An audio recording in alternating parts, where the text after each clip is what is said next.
So, there's a reason that it takes at least 10 years to get these black belts. And the reason that you got admitted to, I don't know, in my opinion, the world's most exclusive club. It isn't just about technique, because there's guys that come in here that are former collegiate wrestlers that can roll up black belts. It isn't about who you can beat up. It's the person that you become. It's coming into class.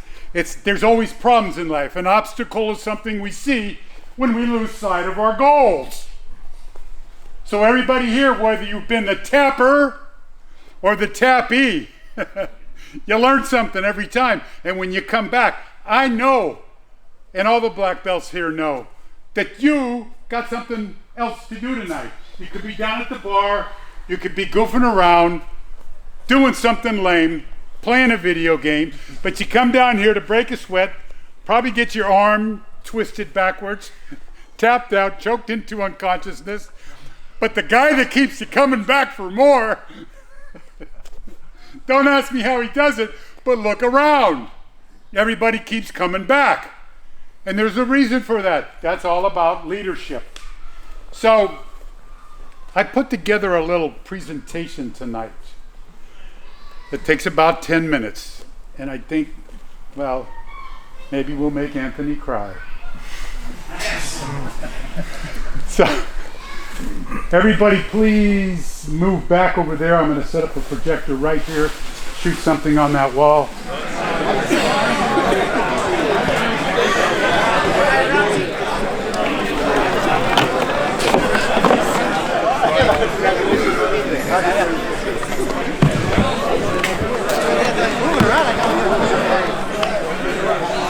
Okay, lights out, please.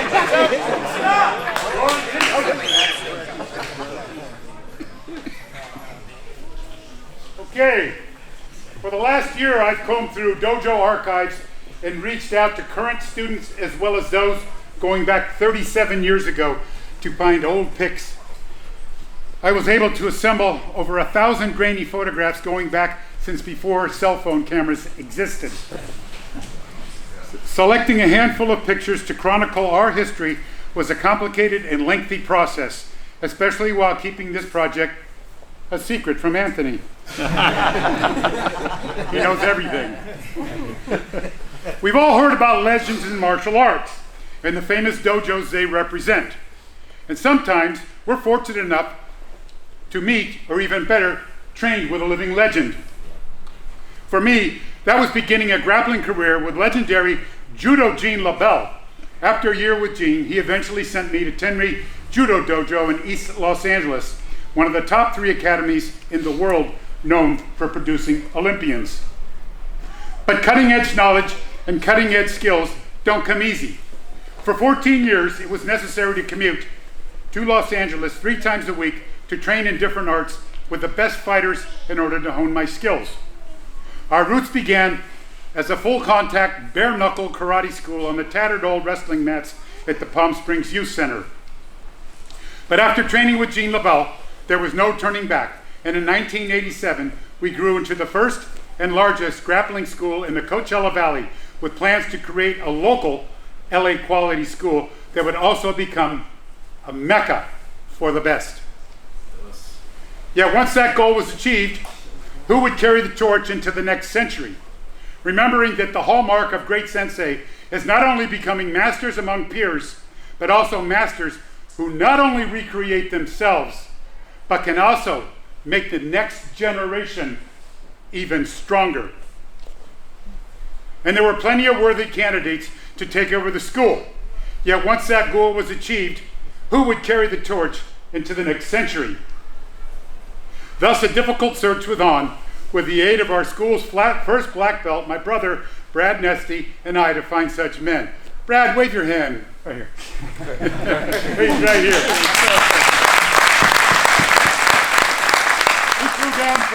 He flew down from Seattle just for this event. As the school's reputation grew, one August evening in 1990, at our Palm Springs Gold's Gym judo class, a dozen muscular youngsters appeared bounding up the stairs. They wanted to find out if the old men were tough enough to train them. Let's just say they soon discovered there was much to learn and that grappling was a way of the future.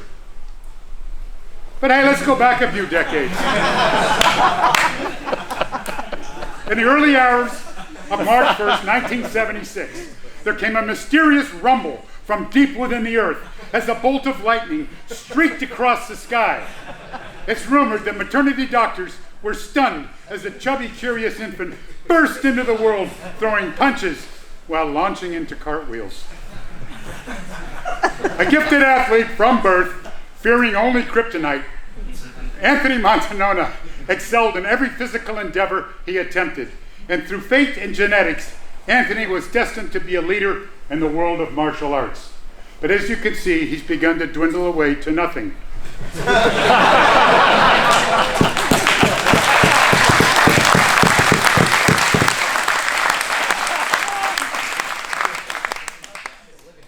And remember that true martial artists are attracted by like minds and similar spirits. That's the reason that all of you are drawn to this dojo as much as brothers Dan McGowan and Anthony Mantanona. As an instructor's dream, these two natural-born athletes with hearts of lions prompted us to work them like animals in grueling classes that others backed away from. Yet no matter what we threw at them, these bold young teenagers never backed down and always eagerly bounced back for more. Nightly strategy meetings with Brad, asking each other if we were pressing Dan and Anthony too hard. The answer was always a resounding, hell no. Those around Dan and Anthony could see that their remarkable skills and fearless spirits were being developed during the harshest training we could dish out, with remarkable technique displayed in the competition arena. Yet as the school progressed, it was through Daniel and Anthony's foray into wrestling that a new facet was incorporated while the boys began to teach high school wrestling. As Dan and Anthony evolved into the epitome of achievement and determination, they fought their way to judo black belt, the old school Japanese brutal way of beating 10 other black belts in competition. But back in the early 90s, before anybody else knew what grappling was, karate was far more popular through movies and magazines. Until Brazilian Jiu-Jitsu roared into the US, many karate practitioners disregarded us as just wrestlers. But several years before the Gracie Ultimate Challenge was even televised, we were already ahead of our time. And as grappling was relatively new in the US, we had many curious challengers from other fields who came in to test our crew and quickly experienced defeat. Their first lesson was how to tap. They often complained that our pioneering team was using unconventional techniques normally separated by categories of judo, jiu-jitsu, wrestling, kickboxing, or sambo. It became comically predictable outcome watching Dan and Anthony roll up the unwary. It was fun because guys used to come into school and want to test us, and I'd always point to Daniel and Anthony when they were green belts. I'd go, I got a couple of little youngsters here, why don't you give them a try? But after our opponents tapped out, it was all the same to us. So at the time, we coined our style, combat grappling for street defense. A legend was growing with new leadership. Therefore, with much love and respect, I present to you a living legend of our time and founder of his own dynasty, Anthony Mantanona.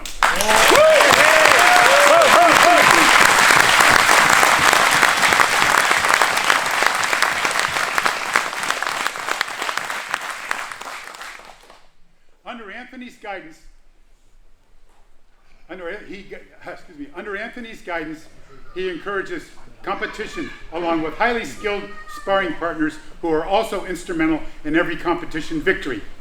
And no matter the age or gender, Anthony assures a place for every student, with each generation becoming stronger and more technical. And age is no restriction. With 150 adults and 150 kids in both jiu-jitsu, judo, and wrestling, Anthony monitors each student as they progress into their next levels. Learning respect and discipline early in life makes for successful adults, whatever the level of students Anthony sees each one as a finished product, an eventual black belt. Every one of you. Although students pay monthly dues to support the school, this is not just business to Anthony. It's always been about development of the individual, encouraging students to rise to levels they never imagined. Great coaches teach others, no matter their age, how to believe in themselves. Looking around at all these familiar faces, we note astounding dedication over the decades and believe that every one of you will still be here for years to come. And our current team of competing women is also furthering the school's reputation.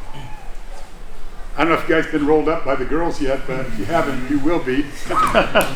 As our ferocious felines are forever bringing home the medals as much as the men. Since accepting the responsibility of the future of the legendary Coachella Valley Brazilian Jiu-Jitsu, Dan and Anthony have coached our judo, jiu-jitsu, MMA, and wrestling warriors all into thousands of championships, all the way to dominating national and international events. Whereas a hardcore attitude is common here, it's Dan and Anthony who provide the environment for tough workouts combined with loving spirits to keep everybody coming back for more. There's a reason that students return from competition with unusual amounts of hardware around their necks, and that's great coaching. The result is disciplined teammates becoming a family, known for a deep sense of camaraderie. A constant reminder that we were all on the same team, with the boss leading the charge into one victory after another.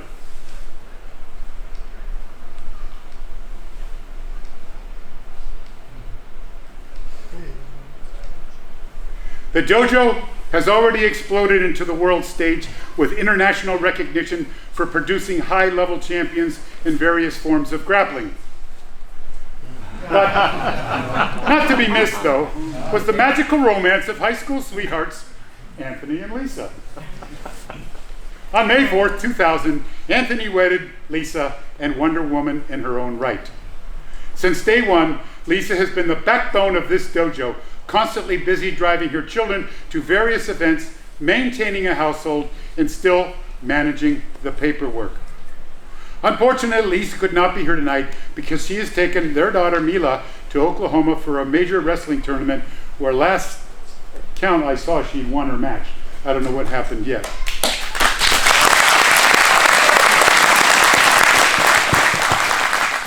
Yet with a world in need of successor champions, Anthony and Lisa began producing a squadron of 6 little warriors alongside Daniel's son, Eric. After their 5th child, I finally asked them, hey, you guys know what's causing this? And a family that rolls together stays together. And thus a special interest began with development of younger grapplers. Using goal orientation through promotional ranks and competition builds character and structured discipline, which are necessary foundations for handling life's challenges. The school has always been about contributing to the community and shaping lives through quality martial art. Lifelong fingerprints remain on young warriors from 3 years old up to 75. A man of phenomenal patience, believing that every student should understand the basics. And sometimes there's that unmistakable smirk when deciding who gets to be today's demo guy. And the winner is... A good sensei plays a variety of roles: instructor, motivator, rolling partner, conditioning coach, counselor, and sometimes manager of personalities. But a great sensei also always leads from the front, like Anthony, who still rolls all 5 rounds with his students multiple times a day in between classes and coaching the wrestlers. And the dynasty continues. The school has now become evenly divided between wrestling, judo, and jiu-jitsu, with young wrestlers charging in to non-stop competition victories. In the final analysis, great schools come down to great leadership, which builds well-earned reputations for excellence. And being a hands-on coach, encouraging his teams, is another fundamental of Anthony Mantanona. Since accepting the responsibility in the future of legendary Coachella Valley Brazilian Jiu-Jitsu, Dan and Anthony have coached our judo, jiu-jitsu, MMA, and wrestling warriors into thousands of championships on the way up to dominating national and international events. Anthony first started teaching kids wrestling and jiu-jitsu in his garage 15 years ago. Then went on to coach Palm Desert High School for 6 years. Dan and Anthony led Palm Desert High teams to earn trophies and awards well into the thousands. And among thousands of schools in the U.S., Dan and Anthony made Palm Desert High 12th in the country. Although students pay dues monthly to support the school, this is not just a business.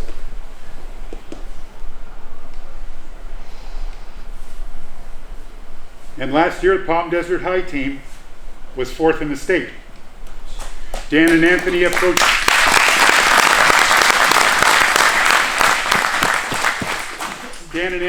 coached Palm Desert High wrestlers into thousands of wins with 13 state medalists, 4 state champions, 3 national champions, and 3 world team members. As of today, Dan and Anthony have coached 17 young athletes who have wrestled and are currently wrestling or will be wrestling next year at the college level. We all expect a lot from Anthony, and he delivers. As enthusiastically dedicated today as when he began judo 30 years ago. A giant in the world of martial art, he has become that beacon of light, illuminating a path for so many others to follow.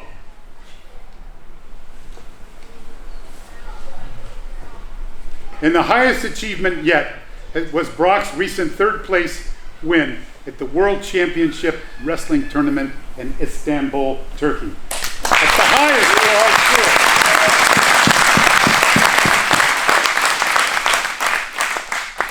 And finally, we were all sorry to see Daniel's relocation to Kentucky a few years ago, but within a short time, he has already founded Lake Cumberland Brazilian Jiu-Jitsu, with a team of hardy grapplers anxious to train, and already formed a tribe of fearless hillbilly warriors heading into competition.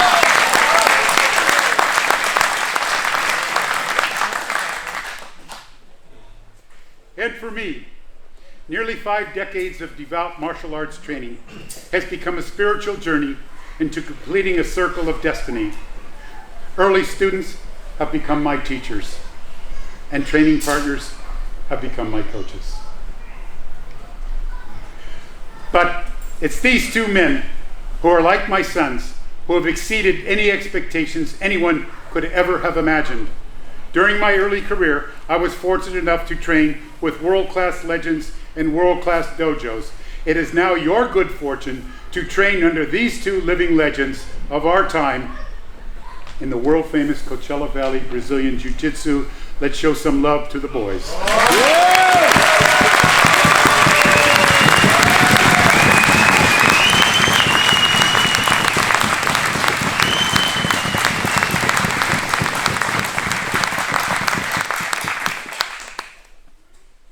And thank you very much for your attention.